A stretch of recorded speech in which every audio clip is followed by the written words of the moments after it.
My name is Laura. I am 35 years old. 2 months ago, my husband died. His name was James. We were married for 8 years. I thought I knew everything about him. I was wrong. James died on a Tuesday morning. He kissed me goodbye before work. He said, "I love you. See you tonight." Those were his last words to me. At 2 p.m., I got a call from the hospital. "Your husband collapsed at work. We did everything we could. I'm so sorry." He was gone. Just like that. A heart attack, they said. He was only 37 years old. The days after his death are a blur. The funeral, the people, the empty words. He's in a better place. Time heals all wounds. But nothing helped. Our house felt too big, too quiet, too empty. 1 week after the funeral, I started cleaning his office. I couldn't keep avoiding it.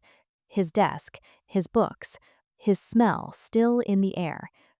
I opened his desk drawer. Inside were pens, papers, old receipts. Then I saw it, a leather notebook, hidden under a stack of files. I had never seen it before. I picked it up. My hands were shaking. Why would James hide a notebook? I opened it. The first page had a date, 2 years ago, and a title written in his handwriting. "For Laura. If you're reading this, I'm gone." My heart stopped. I turned the page and I started reading. "Dear Laura, if you found this notebook, it means I'm no longer with you. I'm so sorry. I wanted to tell you. I tried so many times, but I couldn't. I couldn't watch you suffer. I couldn't watch you cry every day.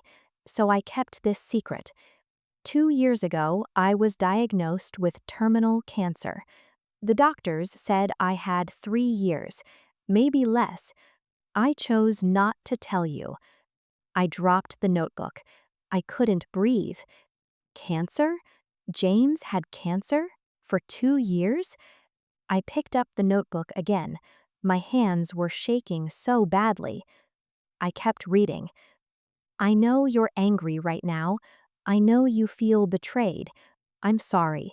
But Laura, I made this choice out of love. I didn't want our last years together to be about hospitals and treatments and goodbyes. I wanted them to be normal. I wanted you to be happy. So I pretended everything was fine.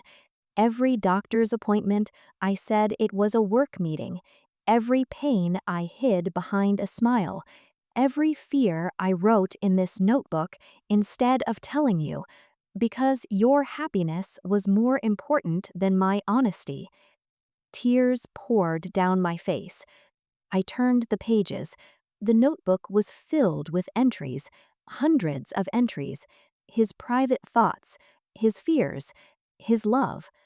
One entry said, "Today Laura made pancakes for breakfast. She was singing in the kitchen. She looked so happy.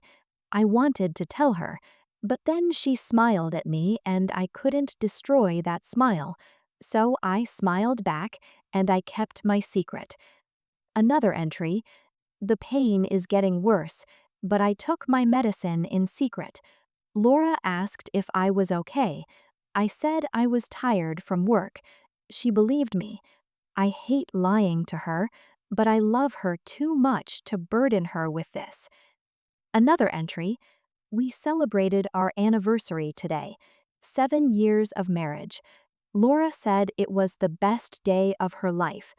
I wanted it to be perfect, so I hid the doctor's report that came in the mail.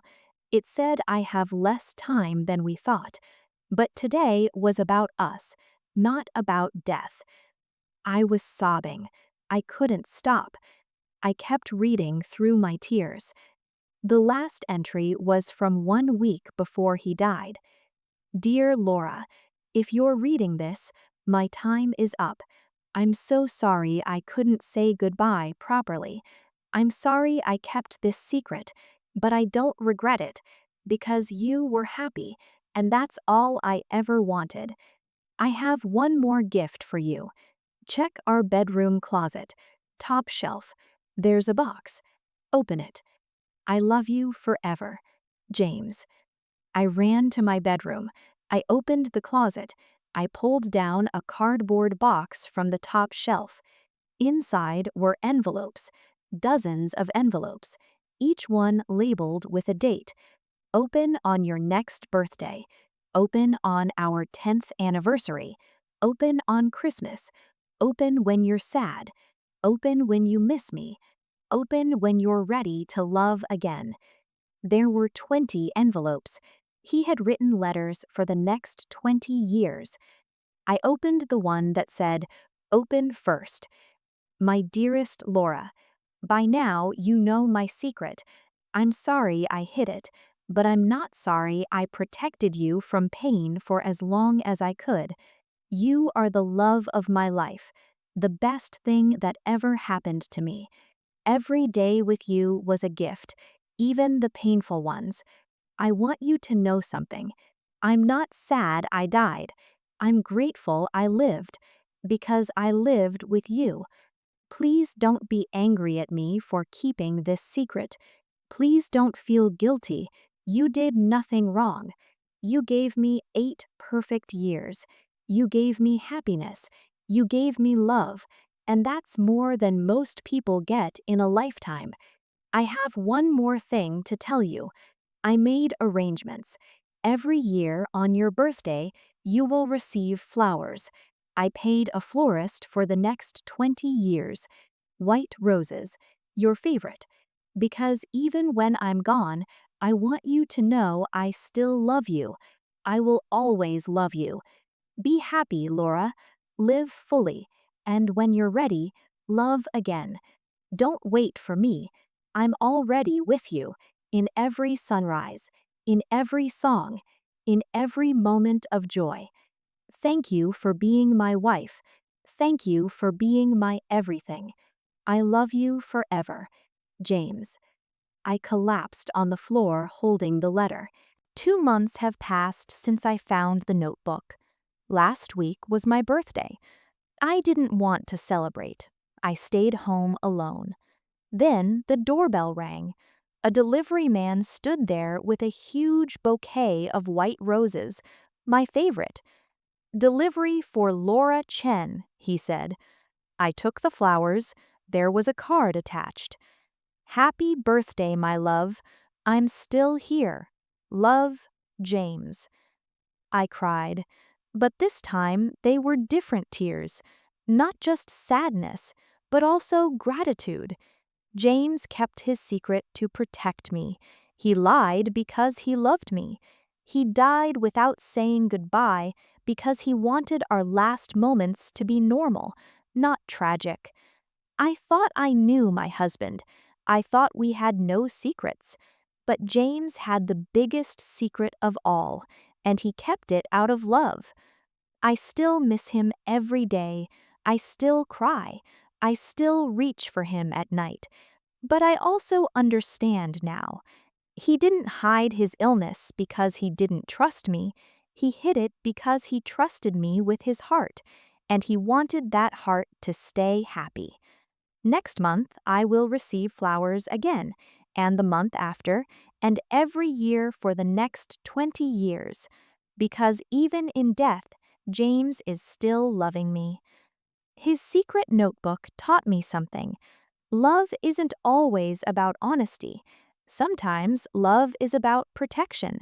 Sometimes the biggest sacrifice is suffering in silence so someone else can smile. I don't know if I made the right choice reading that notebook. Part of me wishes I never found it. Part of me is grateful I did. But I know one thing. James loved me more than anything, and that love will never die. What would you do if you found a notebook like this? Tell me in the comments below. If this story touched your heart, please like, comment, share, and subscribe to Story Reading in English. With every story, our English gets better and our hearts grow stronger.